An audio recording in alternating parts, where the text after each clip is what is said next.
and Mia were born with multiple fractures all over their bodies. The doctors said, we don't know if they're gonna live another day, another week, another month. They had zero hope for the girls. And we almost lost them twice. Sorry. Hi, I love you so much.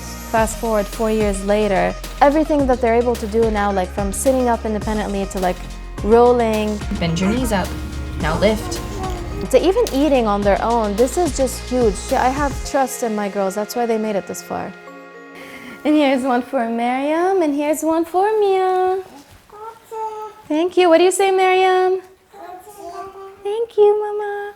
Do you want some milk too? Yeah? Can you tell me about the condition Mia and Maryam have? So the condition they have is called Osteogenesis Imperfecta, and it's also known as brittle bone disease. It causes them to have fractures because of the mutation in a collagen gene that they have. There's several types of it. The type that they have is a little bit more severe than others. It is very rare, especially because they're identical twins. Eating is the best part of their day. Do you love to eat? Yeah? What about you? Do you like to eat? Yeah?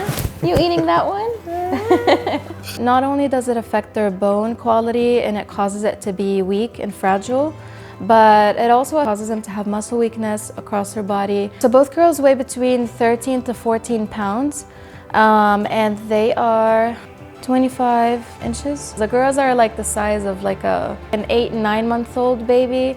And I do that comparison based on their younger brother Yusuf when he was younger, and I would put them like all three next to each other. They would all be like the same size. Wow, you like your coat? Come here. Yeah. Come here. Give me your arm. Easy. Maryam is wearing a coat.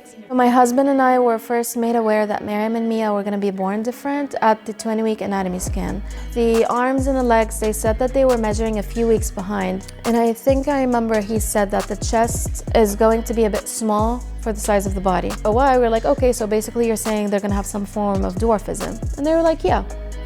Okay, that's fine. But before they were born, they did also notice some bowing in their arms and legs. When the girls were born, they did x-rays, and that's when they noticed they have fractures all over their bodies. They had fractures in their arms, legs, and their ribs. They had fractures in their shoulders. They would basically say like, we don't know if they're gonna live another day, another week, another month. The doctors focused on keeping them comfortable and keeping them on morphine to kind of like numb the pain. They had zero hope for the girls to make it. And we almost lost them twice. And they were still in the NICU. Sorry. As a mom, you cannot help but think, what did I do wrong? Papa, you gonna put her in the car seat? Let's go. We're gonna go with therapy. And then, when we get back, okay? Yeah. Thankfully, we got connected with the right people, and they connected us with the OA specialists, and I'm forever grateful for them.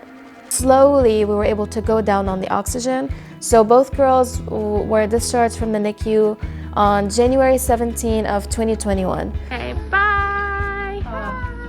Graduating the NICU! Oh, yeah. We weren't able to really get very comfortable handling them until they were at least like 5 or 6 months old. We had to keep them on pillows. We had to dress them from the bottom up. Every time I come to change their diapers, it would be a bit tough, and they would cry and they would get hurt. It was super easy for them to get fractured. They would get fractures just from laying down and just not doing anything. As parents, it's very hard and very tough to see them go through the pain that they have to go through. Sometimes I'd go into the closet and cry. I'd feel like so overwhelmed and under so much pressure, and I didn't know if I was doing the right things. It was definitely an adjustment, but that was basically like the new page to our story, where like everything changed to the better. Alrighty. We'll switch on our way back, okay?